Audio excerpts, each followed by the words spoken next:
नमस्कार स्टूडेंट। यदि आप यूपी पुलिस या आरआरबी कांस्टेबल या एसआई का एग्जाम क्रैक करना चाहते हैं तो आप क्लास को जरूर पूरा देखना। आज आपका 1 से 2 नंबर कंप्लीट हो जाएगा। तो देखते हैं क्वेश्चन नंबर 1 को। वेरी इंपॉर्टेंट है। फर्नीचर की 3 वस्तुओं की औसत कीमत ₹15,000 है यदि उनकी कीमतों का अनुपात 3:5:7 है तो सबसे सस्ती वस्तु की कीमत का पता लगाएं। तो समझिए, वेरी इंपॉर्टेंट, समझना, फुल अटेंशन देना। क्या बोला? कोई भी फर्नीचर है, देखिए, जिसमें 3 वस्तुओं की लागत का औसत या एवरेज कितना दिया? ₹15,000। 3 वस्तुएं, कितनी वस्तुएं? वस्तुओं की कुल कितनी है? 3 वस्तुएं, 3 वस्तुएं हैं। ओके, जिनका हमें एवरेज वैल्यू कितना दिया है? एवरेज कितना दिया? ₹15,000 है। देखिए, 3 वस्तुओं की औसत कीमत ₹15,000 है। ओके, जिनका अनुपात हमें दिया, कितना कितना दिया? तो 3 वस्तुओं का नाम देते, ए अनुपात बी अनुपात सी, 3 वस्तुओं का अनुपात है। ओके, इस प्रकार से तो कितना कितना अनुपात है? 3:5:7 में दिया है। तो मुझे क्या बताना है? सबसे सस्ती वस्तु की कीमत कितनी होगी? सबसे सस्ती वस्तु की कीमत कितनी होगी? तो देखिए, तो समझिए, देखिए, 3 वस्तुएं हैं जिनका एवरेज कितना दिया? ₹15,000। तो वस्तु की वास्तविक कीमत कितनी होगी? तो 15,000 इंटू 3 बराबर ₹45,000। तो देखिए, बस तीनों वस्तुओं की वास्तविक कीमत कितनी? ₹45,000 होगी। अब सबसे सस्ती वस्तु की कीमत कितनी होगी? तो देखिए, सबसे अनुपात में सबसे कम कौन सा? 3 है ना, यही सबसे सस्ती वस्तु होगी। ओके, अब देखिए, रुपए कुल कितना है? 45,000 है। 45,000 अपॉन में क्या करना? इन अनुपातों को प्लस कर लेना। ओके, सभी अनुपात को प्लस कर लेना। तो क्योंकि इसमें सभी का मान मिक्स है, तो देखिए, 7 5 12 और 3 15, तो टोटल कितना? 15 इंटू कितना? 3 कर देंगे, सबसे सस्ती वस्तु की कीमत। ओके, तो देखिए, 15 तिया 45, एक का मान कितना आया? ₹3,000। एक का मान कितना आया? 3,000। 3 इंटू 3 बराबर ₹9,000। तो देखिए, सबसे सस्ती कीमत कितनी? सबसे सस्ती वस्तु की कीमत कितनी हो जाएगी? ₹9,000। यही इसका आंसर हो जाएगा। यही इसका आंसर हो जाएगा, जो ऑप्शन अपना बी वाला राइट हो जाएगा।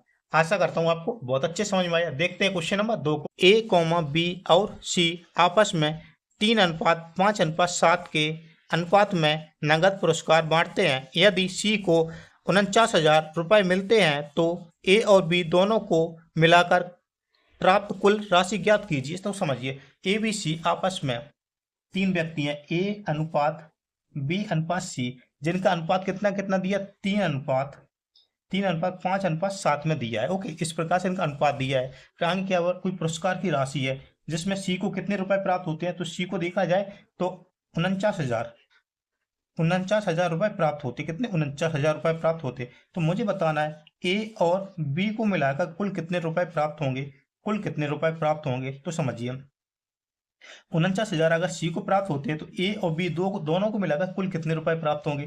तो देखिए, तो समझिए, तो अनुपात में सी कितना? 7 है। अनुपात में कितना? सी 7 है। तो देखिए, 7 का मान कितना दिया है? 49,000। 7 का मान कितना दिया? 49,000।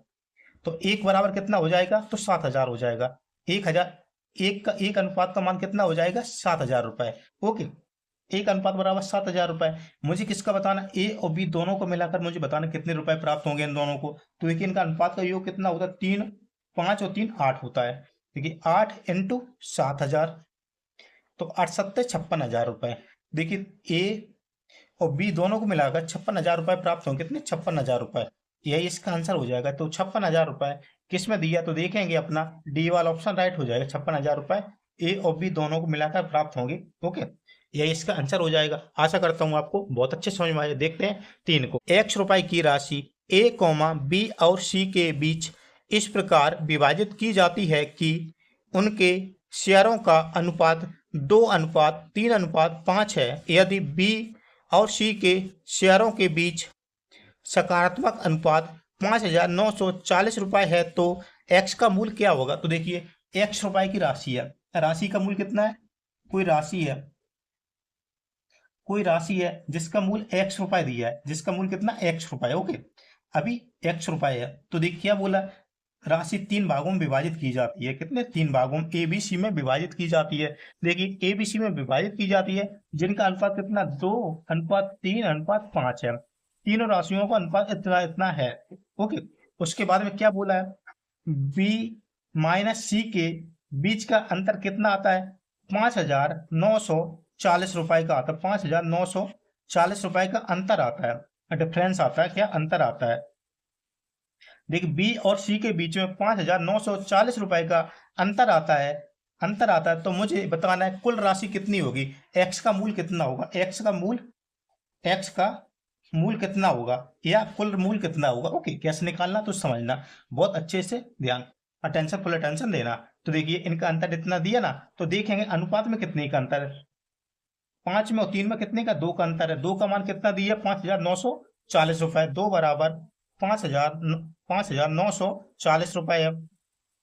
तो एक अनुपात का मान कितना होगा, देखिए 2 दूनी 4, इधर कितना 19 हो जाएगा, 2 निम्मा 18 हो जाएगा, एक बच्चा 2 सत्ते 14, 2 सत्ते 14। ओके, कितना 2,970 रुपए हो जाएगा एक का मान। मुझे कितने का बताना है, मुझे बताना है एक्स का कुल मूल कितना होगा, तो अनुपात का कुल कितना योग होता है, तो अनुपात को प्लस कर लेंगे तीनों को, ए प्लस बी प्लस सी, तीनों का योग कर लेंगे। देखिए 5 3 8 तो 10, कितना होता है 10 होता है ना, तो क्या करें 2,970 इंटू 10 कर देंगे, इंटू 10 कर देंगे, तो एक जीरो 2,970 में एक जीरो बढ़ जाएगा, कितना हो जाएगा, कितना 29,700 रुपए, 29,700 रुपए, यही इसका आंसर हो जाएगा, यही इसका आंसर हो जाएगा। तो किस में दिया 29,700 रुपए, तो इसका ए वाला ऑप्शन राइट हो जाएगा, ए वाला ऑप्शन राइट हो जाएगा। आशा करता हूँ आपको बहुत अच्छे समझ में आया। देखते हैं क्वेश्चन नंबर 4 को। अभी तक सब्सक्राइब जरूर कीजिए, अब क्लास को भी पूरा देखना। एक विशिष्ट राशि को 6:5 के अनुपात में 2 भागों में विभाजित किया गया, यदि पहला भाग रुपए 126 का है तो रुपए में कुल राशि क्या होगी। तो समझिए दो विशिष्ट राशि है जिनका नाम ए और बी देते हैं। ओके, दो राशि है कोई जिनका अनुपात कितना 6:5 है, 6:5 है, जबकि पहला भाग जो ए वाला भाग है ना, ए वाला भाग है ना, कितना 126 रुपए है, 126 रुपए है। तो मुझे कुल राशि पता करना है, कुल राशि कितनी होगी, ए प्लस बी का मान कितना होगा, जबकि ए का तो 126 है, तो बी का मान कितना होगा और दोनों का टोटल कितना होगा, टोटल कितना होगा। ओके, टोटल कितना होगा, राशि की टोटल कितनी होगी, तो समझना। तो कैसे सोल्व करना है इसको, देखिए ए बी का अनुपात इतना इतना है, जबकि रुपए में ए कितना है 126 रुपए है, तो देखिए समझिए 6 का मान कितना दिया 126 रुपए है, तो एक बराबर कितना हो जाएगा, 6 दूनी 12, 6 एकम 6, एक बराबर 21, एक बराबर 21 रुपए हो गया। ओके, एक बराबर 21 रुपए हो गया। तो देखिए मुझे बताना कुल राशि कितनी है, तो देखिए एक बराबर 21 हो गया ना, तो बी का मान कितना हो जाएगा, तो बी बराबर कितना 5 है, 5 इंटू 21 बराबर 105, 21 पंचे 105 है, तो बी कितना 105 हो गया। तो देखिए 126 और 105 कितना होता है, 126 और 105, 6 5 11, कैरी का 1 हो गया, 2 1 3 2, 231, 231 किस में दिया है, 231 अपना डी वाला ऑप्शन राइट हो जाएगा इसका, कितना 231, ए प्लस बी का योग कितना 231 हो जाएगा, यही इसका आंसर हो जाएगा। ओके, बी वाला ऑप्शन, सॉरी डी वाला ऑप्शन, कौन सा, डी वाला ऑप्शन।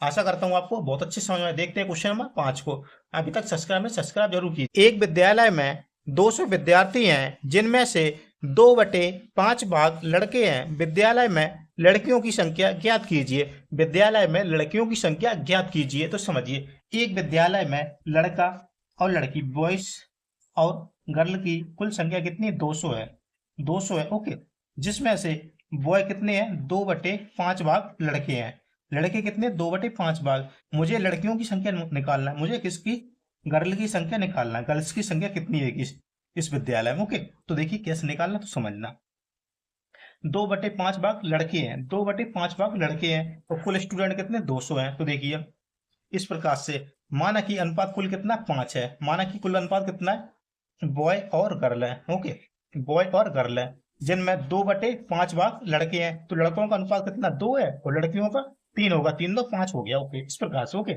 जिसमें 2/5 भाग लड़के हैं, तो मुझे लड़कियों की संख्या बताना है। तो देखिए 3 2 5, 200 का मान कितना 5 है, तो मुझे लड़कियों की संख्या निकालना है, 5 चौको 20, 4 3 12 बराबर 120। लड़कियों की संख्या कितनी होगी,